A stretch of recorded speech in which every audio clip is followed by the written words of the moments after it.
మంగళగిరిలో కృపా సమాజం ఒక చర్చ్ ఉంది.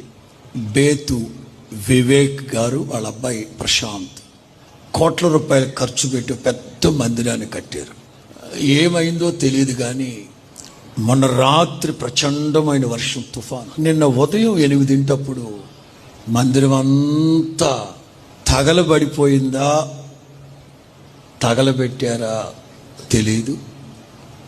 నిజాలు దేవుడు ఎరుక. ఇనుముతో కట్టారు మందిరాన్ని, ఐరన్ కరిగిపోయినాయి. ఒక చీపురు పుల్ల కూడా అక్కడి నుంచి బయటికి తీయడానికి లేకుండా మొత్తం మందిరం ఒక్క 2-3 గంటల్లో మొత్తం లోపలకు 3000 కుర్చీలు ఉన్నాయి, ఇట్లాంటి పెద్ద పెద్ద ఎల్ఈడీలు ఉన్నాయి.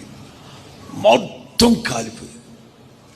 ఈ కీడు వెనక దేవుడు ఏదో మేలు దాచిపెట్టాడు.